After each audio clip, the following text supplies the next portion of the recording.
So, it's important to know that you have to have that balance of truth and grace.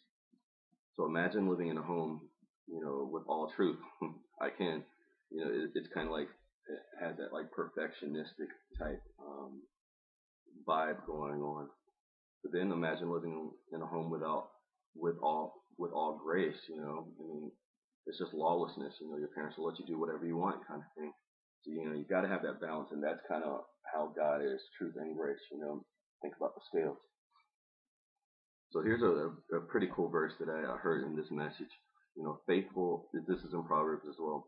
Faithful are the wounds of a friend, but the kisses of the enemy are deceitful. So I mean, it's good to have these people, good people in your life, or friends in your life that can be like, hey Reggie, you're not really doing this too good, or you need to stop doing that, or just be flat out honest with me. And that I think I would appreciate that more than people who are just yes men, and people who are just like everything's okay, um, except for these problems that you have, and I'm not going to tell you about them. So having that grace and truth is pretty good. So like I said, Jesus came into the scene in a cold world, and let me go into John chapter 1, verses 14 through 17. Give you some time to get that. So verse 14, and the Word became flesh and dwelt among us, and we saw his glory as of the only begotten from the Father, full of grace and truth. Verse 15. John testified about him and cried out, saying, that was he, that's him who I was talking about. He who's gonna come after me, he's gonna rank higher than me, for he existed before me. For of his fullness we have received grace upon grace. For the law was given through Moses. Grace and truth were realized through Jesus Christ. So in verse 14, it's talking about the Word became flesh, we beheld the glory full of grace and truth. 15, with John testifying, that's him. He's the one that came after me, but he's going to be preferred before me. Verse 16, for of his fullness we have received grace upon grace. And we just received fullness of grace since Jesus stepped on the scene. And then verse 17, for the law given through Moses, grace and truth were realized through Jesus Christ. I mean, that's very, very important. And before Jesus, it was very cutthroat, very unforgiving world. So the word grace in the Greek, it means kind of like to stoop down, to kind of like come to a level where it's like undeserved, I suppose.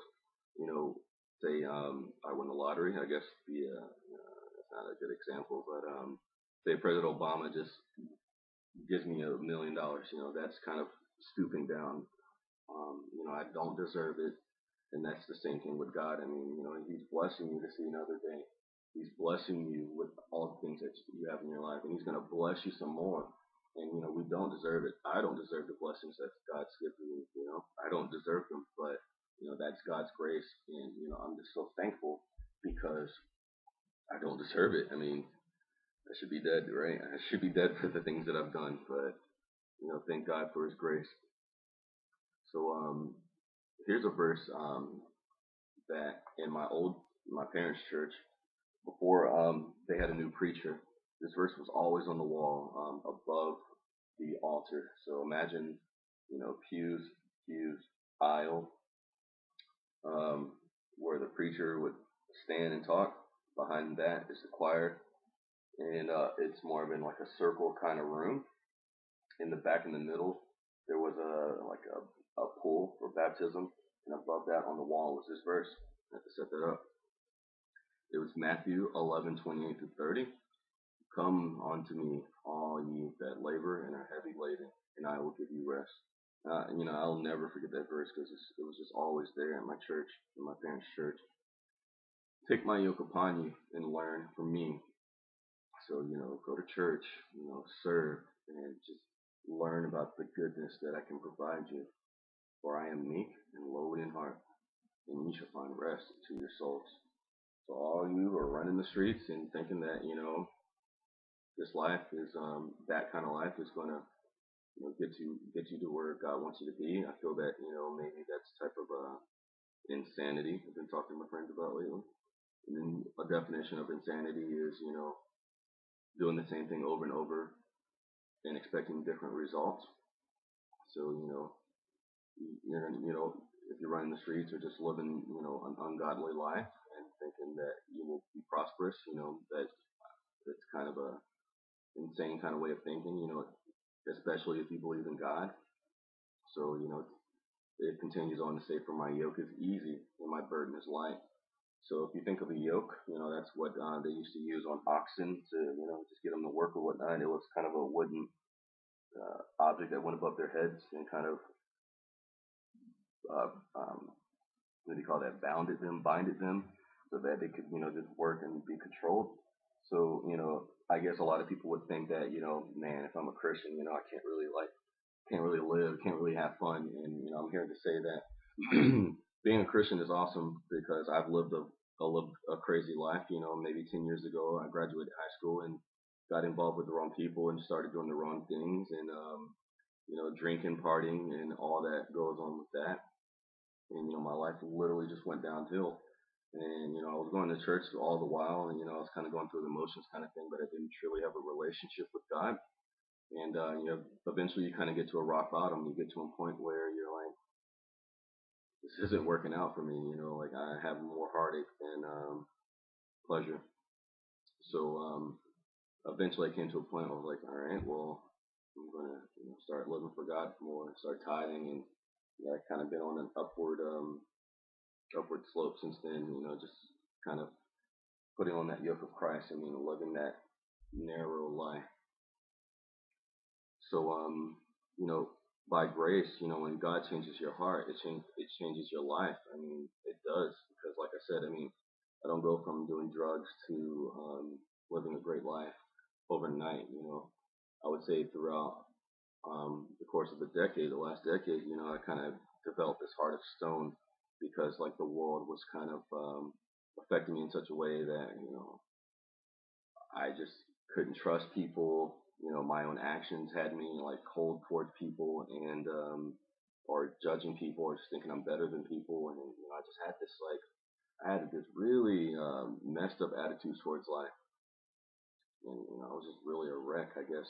But through God's grace, and just becoming more obedient and just getting closer and closer and closer to God, I always likened God to being like a gardener, and I'm like a rose, and He's just clipping all these thorns off me, thorns of the past, that is, and and I'm becoming a better person. So it's good to know that you have salvation, because that's your fire insurance, quote unquote. So we're not trying to please God through our works. It's already done. All you got to do is just live it out. So when I was coming back up to this, trying to get to this point of grace that I'm at now, I always thought, okay, I have to be perfect. Like I have to do everything right, so I can please God, so that I can just be blessed, and I won't get a flat tire anymore. I just have to like be perfect so that you know I can please God, and I'll just donate clothes and help old people, and God will think that's good, and He'll forget about me drinking last night or whatever.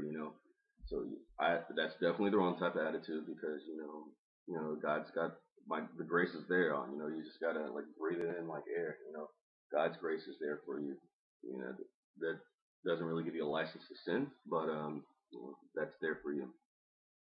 So like I said, come all to me who are heavy burdened, for I will give you rest.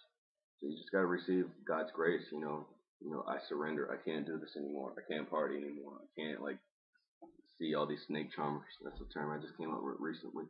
If you have a lot of snake charmers in your life, then just get out of there. So God, He will stoop down to you. He will give you favor and this grace. This is how God sees you. God sees you as a child. He sees you as His child. He sees you through the eyes of faith. He loves you. He loves you when you talk to Him, when you pray to Him, when you give up those burdens from your past. He loves you. He loves it when you stop drinking and driving. He loves it when you do better for yourself.